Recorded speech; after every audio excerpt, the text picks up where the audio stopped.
بالله من الشيطان الرجيم. بسم الله الرحمن الرحيم.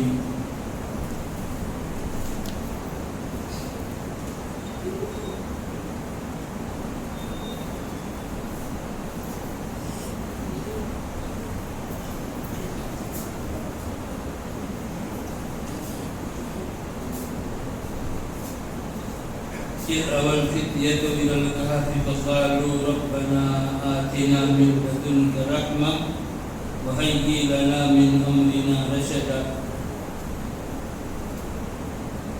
دینی بھائیوں، آج آپ کے سامنے 16واں پارہ اس کے بیچ سے پڑھا گیا ہے.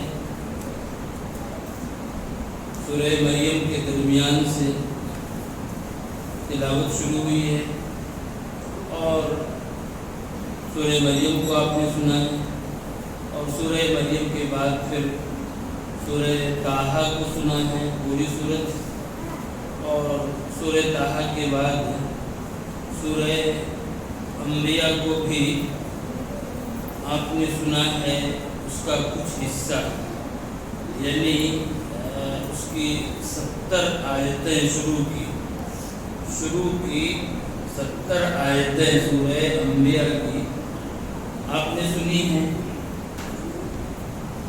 آج کا یہ درس سورہ کہف سے شروع ہو رہا ہے. سورہ کہف کے تعلق سے آپ یہ جانتے ہیں کہ اس سورت کی فضیلت صحیح احادیث میں آئی ہے، اور ایک مسلمان کو خصوصیت کے ساتھ اس سورت کی تلاوت کی ترغیب دی گئی ہے. خاص طور پر جمعہ کے دن اس سورت کو پڑھنے کی فضیلت ہے. کئی احادیث ہیں، میں نے پہلے بھی ان کو بیان کیا ہے، آپ نے سنا ہے. اس سورت میں سورہ کہف میں اللہ رب العالمین نے 4 فتنوں کا تذکرہ کیا ہے.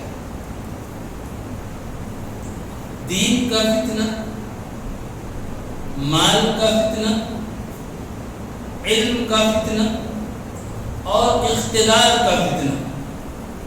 ان 4 فتنوں کا ذکر کیا ہے، اور ان 4 فتنوں سے بچنے کا طریقہ کیا ہے، ان فتنوں سے بچنے کے لیے انسان کو کرنا کیا ہے، اللہ نے وہ چیز بتائی ہے.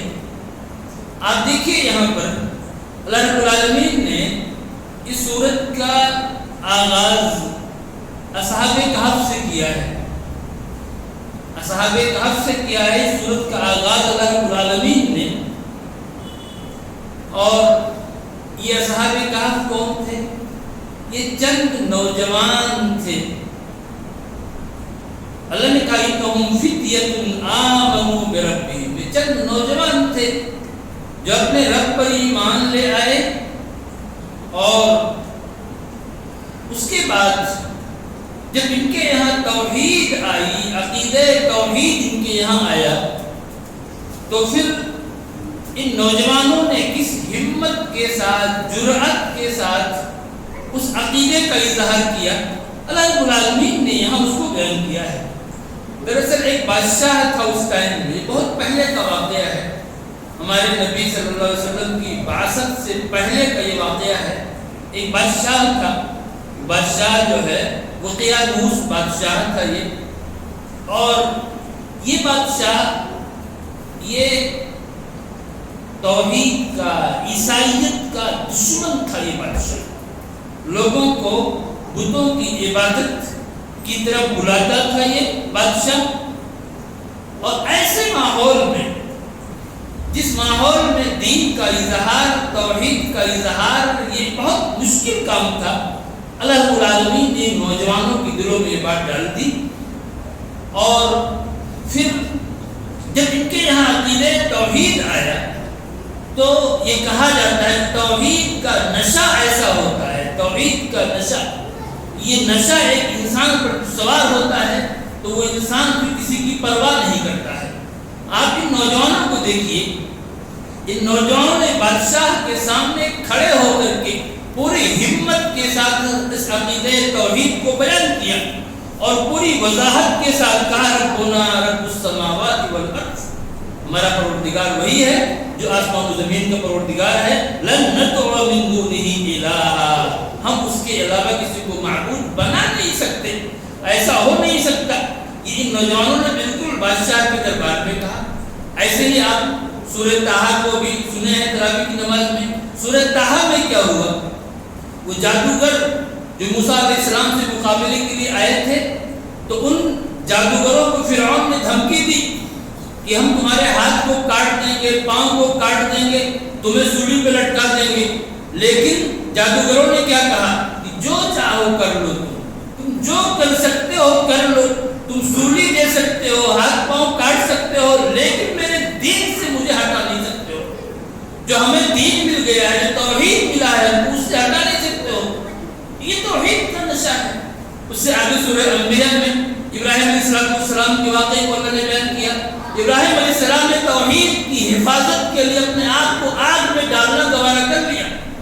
قوم نے ان کو آگ میں ڈالا، ظاہر سی بات ہے کہ اپنے اس مشن سے ہٹ سکتے تھے، لیکن نہیں، آگ میں جانا گوارا کر لیا، لیکن مشن سے ہٹنا برداشت نہیں کیا۔ یہ دراصل عقیدہ توحید ہے۔ ایک انسان کے دل میں یہ عقیدہ رچ بس جائے گا تو پھر وہ انسان صرف اللہ سے ڈرتا ہے، اس عقیدے کی حفاظت کرتا ہے، کسی اور چیز کی پرواہ نہیں کرتا۔ ان نوجوانوں نے یہی کیا اور پھر اللہ نے ان کی مدد کی۔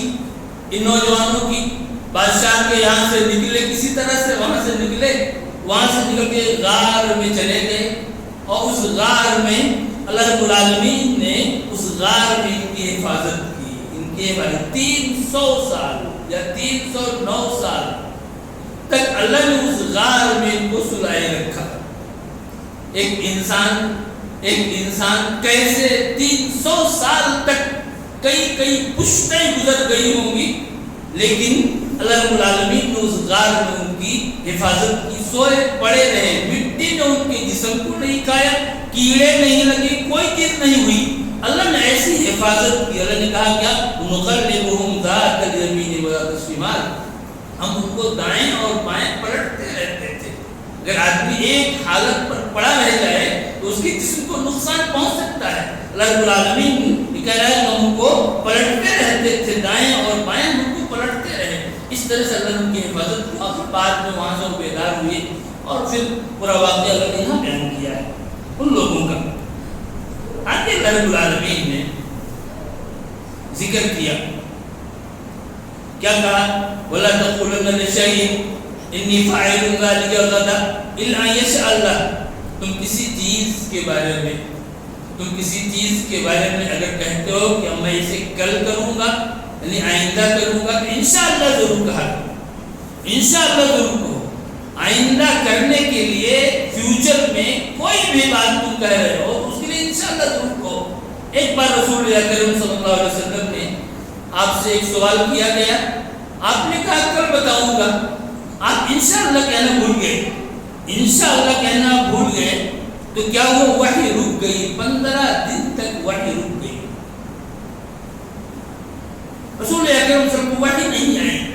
اللہ رب العالمین نے اپنے نبی کو اور نبی کے واسطے سے پوری امت کو یہ تعلیم دی کہ فیوچر میں تمہیں کوئی بھی بات کہنی ہے تو اس کے لیے انشاءاللہ ضرور کہو، اور وَاذْكُرْ رَبَّكَ إِذَا نَسِيتَ، اور اگر تم کبھی بھول جاؤ، نسیان کا شکار ہو جاؤ، تو اپنے رب کا ذکر کرو، اپنے رب کو یاد کرو،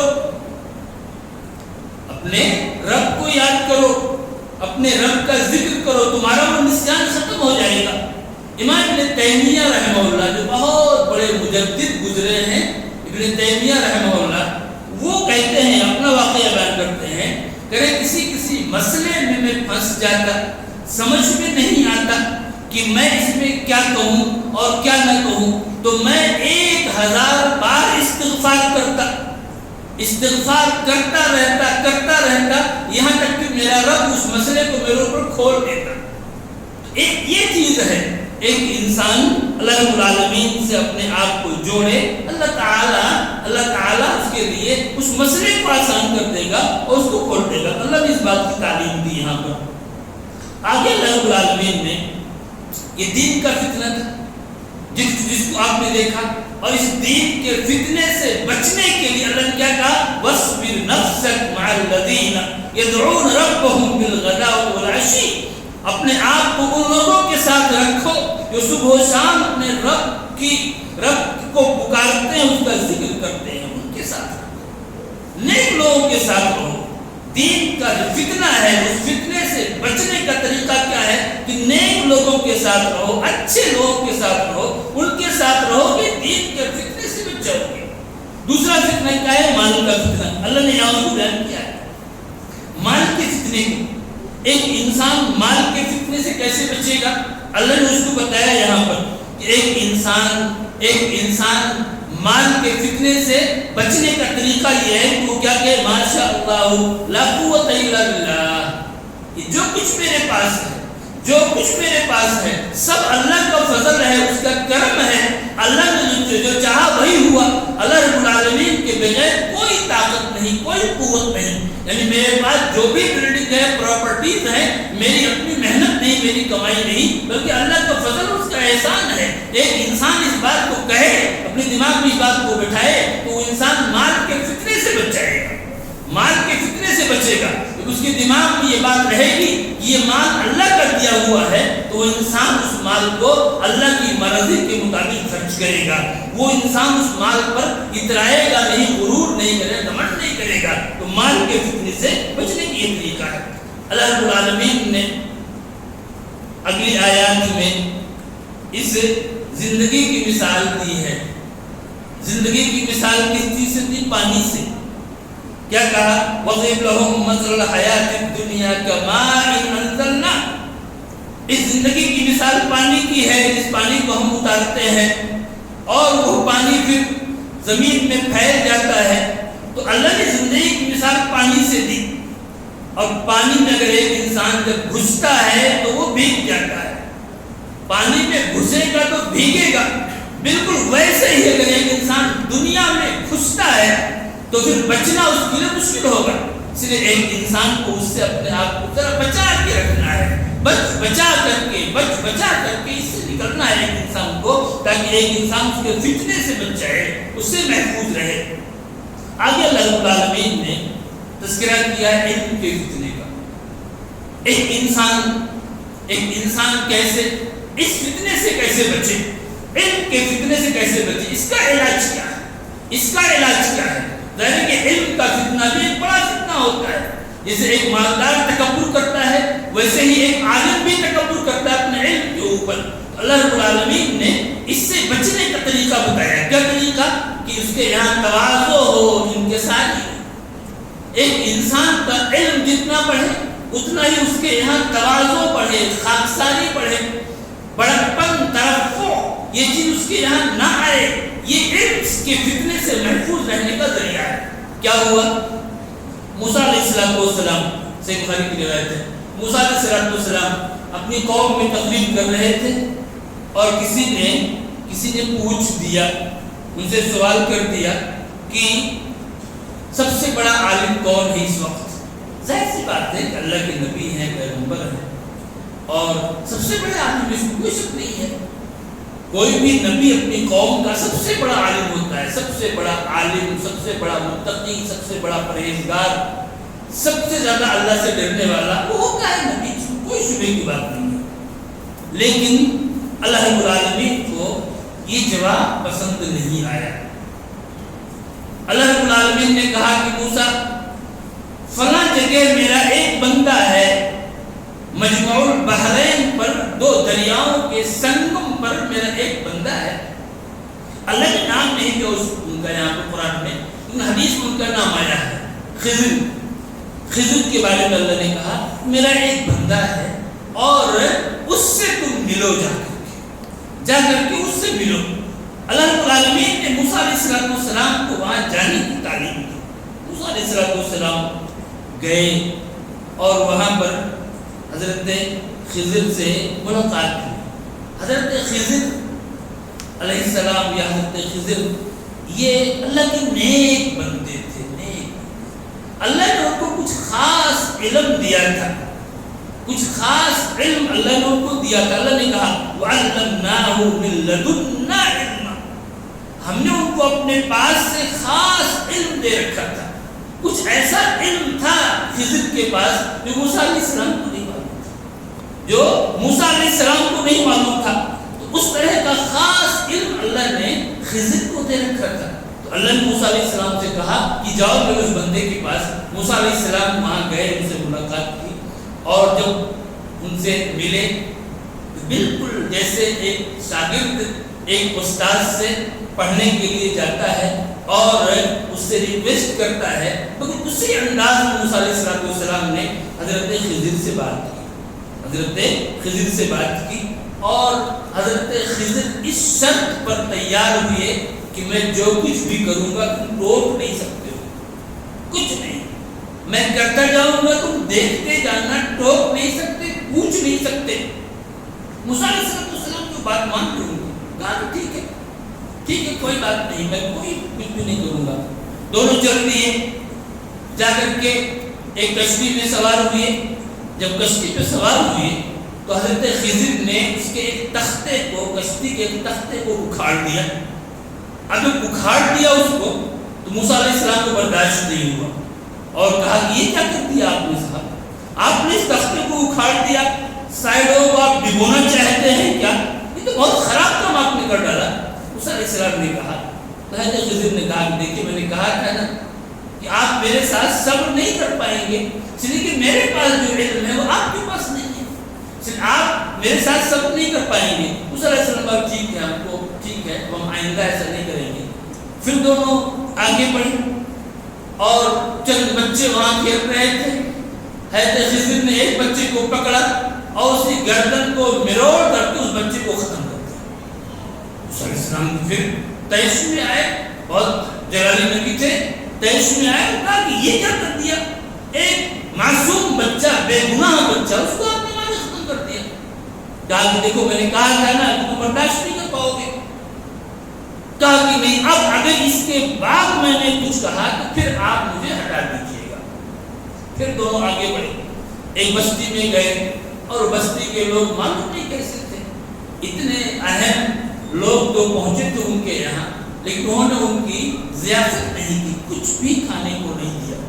اور جب اس بستی سے نکل رہے تھے ایک دیوار تھی، دیوار، اور وہ دیوار گرنے ہی والی تھی۔ قرآن نے کہا یرید ان ینقض، یرید ان ینقض، وہ دیوار گرنا ہی چاہتی تھی، گرنے والی تھی۔ فاقام، حضرت خضر نے اس دیوار کو درست کر دیا۔ اب آپ اس دیوار کو دیکھیے، موسیٰ علیہ السلام اس دیوار کو دیکھ رہے تھے اور خضر، حضرت خضر اس دیوار کے نیچے جو خزانہ موجود تھا اس خزانے کو دیکھ رہے تھے۔ یہ فرق تھا دونوں کے علم میں، دونوں کے علم میں یہ فرق تھا۔ وہ اس خزانے کو دیکھ رہے تھے، اس کو انہوں نے درست کر دیا، پھر ٹوک دیا موسیٰ علیہ السلام نے۔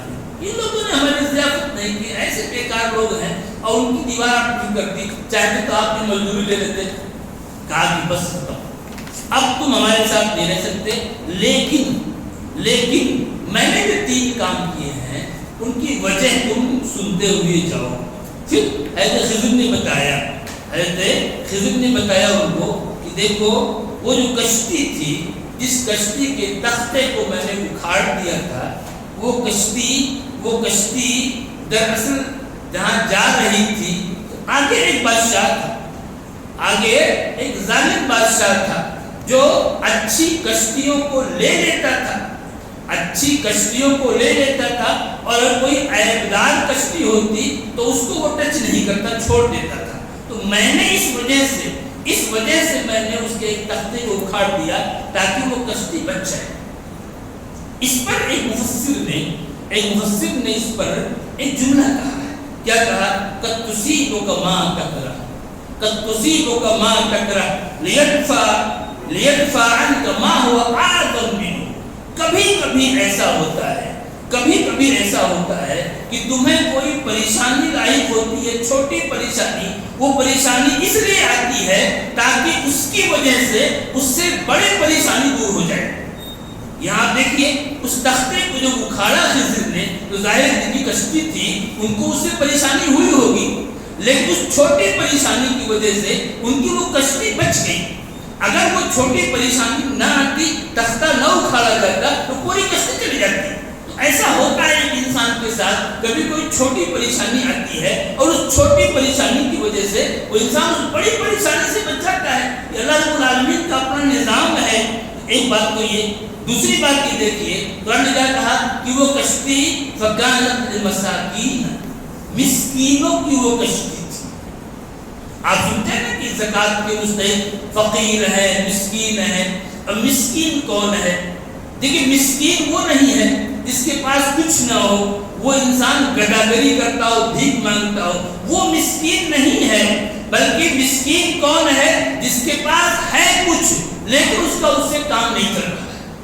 یہاں پر ان کے پاس ایک کشتی موجود تھی، ان کا کاروبار تھا اس کشتی کا، لیکن اس کشتی سے جو انکم ہو رہا تھا، اس انکم سے ان کا پورا نہیں ہو پا رہا تھا، تو قرآن نے ان کو مسکین کہا۔ تو وہ آدمی کیا ہے؟ مسکین ہے۔ اور ایسا انسان بھی جس کے پاس کوئی ذریعہ آمدنی ہے لیکن اتنی آمدنی نہیں ہے کہ اس کی ضرورتیں پوری ہو جائیں، وہ انسان مسکین ہے اور اس کے لیے زکوٰۃ کا استعمال کرنا کیا ہے؟ جائز اور درست ہے۔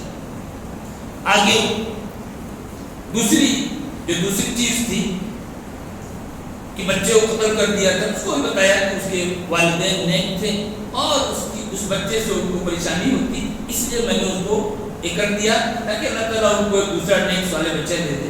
تیسری وجہ جو تھی، اس دیوار کو جو سیدھی کر دیا، دیوار کو جو سیدھی کر دیا، اس کے بارے میں دیکھیے حضرت خضر نے کیا بتایا کہ وہ جو دیوار تھی، وہ دیوار 2 یتیم بچوں کی تھی۔ شہر میں 2 یتیم بچے تھے، ان کی وہ دیوار تھی اور اس کے نیچے خزانہ تھا، اس کے نیچے خزانہ رکھا ہوا تھا۔ وَكَانَ أَبُوهُمَا صَالِحًا فَأَرَادَ رَبُّكَ أَن يَبْلُغَا أَشُدَّهُمَا، تیرے رب نے ارادہ کیا کہ وہ دونوں اپنی جوانی کو پہنچ جائیں اور اس خزانے کو وہ نکال لیں، تیرے رب نے ارادہ کیا۔ اس پر ایک مفسر نے کہا من لیس لہو اب فإن لہو رب، ایک انسان جس کے پاس اب نہیں ہے، باپ نہیں ہے، فادر نہیں ہے، اس کے پاس اللہ تو ہے۔ اگر ایک انسان کے باپ کا انتقال بھی ہو گیا ہے تو اللہ رب العالمین تو اس کے ساتھ ہے، اور اللہ رب العالمین جب اس کے ساتھ ہے تو اسے پریشان ہونے کی ضرورت نہیں ہے۔ یہاں اللہ نے کیا کیا، ان بچوں کو اس خزانے کی، باپ جا چکا ہے، باپ دنیا جا چکا ہے، اللہ نے انہیں خزانے کی حفاظت کی، اللہ رب العالمین نے۔ اور آپ دیکھیے کیا کہا قرآن نے، وَكَانَ أَبُوهُمَا صَالِحًا، ان کے والد جو تھے وہ نیک تھے۔ یہاں ایک چیز دیکھیں، 2 باتیں۔ پہلی بات تو یہ کہ خزانہ ہے ان کے پاس، خزانہ اس دیوار میں دفن کیا ہوا ہے، اس کے باوجود اللہ کہہ رہا ہے کہ والد کیا تھے؟ نیک تھے۔ معلوم یہ ہوا کہ ایک مالدار انسان بھی نیک ہو سکتا ہے۔ ایسا ضروری نہیں ہے کہ ایک انسان اگر مالدار ہے تو وہ نیک نہ ہو، نہیں، حالانکہ اکثریت ایسی ہوتی ہے کہ جب مال آتا ہے تو گمراہی کا شکار ہوتی ہے، لیکن وہیں پر کتنے اللہ والے ایسے ہوتے ہیں کہ مال کے بعد بھی بالکل اپنی حالت میں آتی رہتے ہیں۔ تو مال، ایک مالدار انسان بھی کیا ہے؟ نیک ہو سکتا ہے۔ اور تیسری چیز یہ دیکھیے آپ، قرآن کا کان ابوہما صالحا، اللہ نے جو اس خزانے کی حفاظت کی اور ان بچوں کی جوانی تک اس خزانے کو اللہ نے محفوظ رکھا اور پھر حفاظت کے ساتھ بچوں کو نکالا، اللہ نے اس کی وجہ کیا بتائی، وہ کان ابوہما صالحا، ان کے باپ کیا تھے؟ نیک تھے، باپ ان کے نیک تھے۔ معلوم کیا ہوا کہ باپ کی نیکی کا فائدہ بچوں کو ملے گا، باپ کی نیکی کا فائدہ بچوں کو ملے گا۔ یہاں ان یتیم بچوں کو باپ کی نیکی کا فائدہ ہوا، باپ کی نیکی کی وجہ سے ان کو اس خزانے کی حفاظت ہوئی۔ اور میں آپ کو بتاؤں، حضرت عبداللہ بن مسعود رضی اللہ تعالیٰ عنہ کے بارے میں آتا ہے کہ رات میں تہجد کی نماز پڑھ رہے ہیں اور سامنے ان کا بچہ لیٹا ہوا ہے، بچہ چھوٹا بچہ لیٹا ہوا ہے، تہجد کی نماز پڑھ رہے ہیں اور اس بچے کو دیکھتے ہیں اور دیکھ کر کے کہتے ہیں اجلک یا بنیا، تیری خاطر اے بچے، تیری خاطر اے بچے، اور پھر یہ آیت پڑھتے ہوئے کہا ابوہما صالحا اور رونے لگتے ہیں۔ مطلب کیا تھا کہ یہ جو ہماری نماز ہے، یہ ہماری نماز ہے، اس نماز سے تجھ کو بھی فائدہ ہوگا، اس بچے کو فائدہ ہوگا۔ آج لوگ یہ سمجھتے ہیں کہ مال چھوڑ کے جائیے، پراپرٹی چھوڑ کے جائیے، اس سے اولاد کو فائدہ ہوگا۔ مال تو دیکھتے دیکھتے غائب ہو جاتا ہے، ختم ہو جاتا ہے، لیکن اگر ایک انسان دین چھوڑ کر کے جا رہا ہے، دین پر عمل کرتے ہوئے بڑھتا ہے، تو قرآن کریم کا یہ انداز بتا رہا ہے کہ اس انسان کی اولاد کو اس کا فائدہ ہوگا، اور دنیا میں بھی فائدہ ہوگا اور آخرت میں بھی فائدہ ہوگا اس انسان کی اولاد کو۔ آخرت میں بھی اللہ رب العالمین نے یہ فرمایا کہ اگر ایک انسان ایمان والا ہے، عمل صالح والا ہے، اور اس کی اولاد بھی ایمان اور عمل صالح پر ہے، تو جنت میں اللہ تعالیٰ اس کی اولاد کو اس کے ساتھ ملا دے گا۔ یعنی اگر باپ بہت نیک ہے، بہت نیک ہے باپ، اور باپ کو جنت میں بہت اونچا درجہ مل رہا ہے، اولاد کے پاس اتنی نیکی نہیں ہے لیکن ایمان ہے، عمل صالح ہے، جنت کی حقدار ہے، اس درجے کو نہیں پہنچ پا رہی ہے، تو اللہ کا یہ کرم ہوگا کہ اولاد کو وہ اپ گریڈ کر دے گا، اس والد کے درجے تک پہنچا کر کے دونوں کو ایک ساتھ ملا دے گا۔ اس طرح سے ایک انسان کو اپنے والدین کی نیکیوں کا فائدہ پہنچتا ہے۔ ہمیں اس چیز پر دھیان دیکھنا چاہیے کہ ہم جو زندگی گزاریں گے، تقوی کی زندگی، نجی کی زندگی، اس سے ہماری اولاد کو بھی دنیا میں فائدہ ہوگا اور آخرت میں فائدہ ہوگا، اور یہ چیز ان کے لیے آئیڈیل بنے گی۔ آج اللہ رب العالمین نے ذوالقرنین کا تذکرہ کیا ہے، میں نے بتایا کہ اقتدار کا فتنہ، اقتدار کا فتنہ، یہ بھی ایک فتنہ ہے اور بہت بڑا فتنہ ہے، اقتدار کا فتنہ۔ اللہ نے اس کا ذکر کیا یہاں پر۔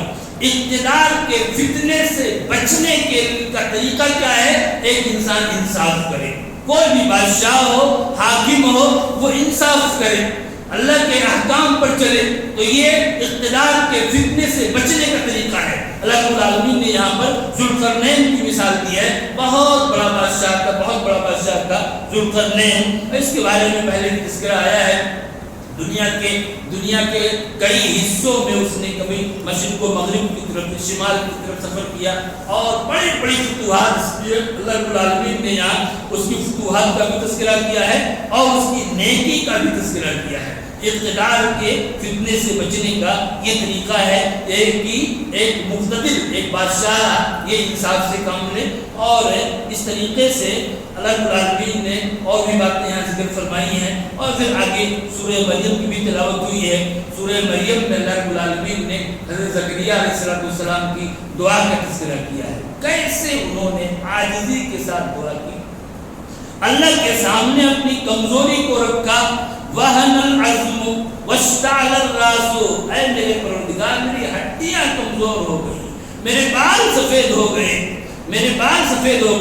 لیکن میں نے تجھ کو جب بھی پکارا ہے کبھی محروم نہیں ہوا ہے، جب بھی مانگا تم نے دیا ہے، آج اس حالت میں میں تجھ سے مانگ رہا ہوں۔ اللہ رب العالمین نے ان کو اولاد دی، اور ایسی اولاد کہ اس کی تعریف یہاں اللہ نے کی۔ اچھے بیٹے کی پہچان بھی اللہ نے یہاں بتا دی کہ اچھا بیٹا کون ہے۔ اچھے بیٹے کی دو صفت، ایک صفت تو یہ ہے کہ وہ اللہ کی عبادت کرے، اور دوسری صفت یہ کہ اپنے ماں باپ کی اطاعت کرے۔ یہ دو صفتیں اگر کسی لڑکے کے اندر ہیں تو وہ اچھا لڑکا ہے۔ اللہ نے یہاں پر یحییٰ کا یہ وصف بیان کیا ہے۔ پھر آگے حضرت مریم کا تذکرہ کیا، اور حضرت مریم علیہ السلام کے یہاں کیسے عیسیٰ علیہ السلام پیدا ہوئی، اللہ رب العالمین نے اس چیز کو یہاں پر ذکر فرمایا ہے۔ اور پھر آگے حضرت ابراہیم علیہ السلام کا ذکر کیا ہے۔ ابراہیم علیہ السلام نے اپنے باپ کو دعوت دی، آزر کو۔ آپ سب جانتے ہیں کہ ان کے باپ نے ان کی دعوت کو ٹھکرا دیا، قبول نہیں کیا۔ اللہ رب العالمین نے کیا کہا؟ ابراہیم، جب باپ نے ان کی دعوت کو ٹھکرا دیا، اللہ رب العالمین نے کہا کہ اب جتنے انبیاء آئیں گے سب تیرے بیٹے ہوں گے۔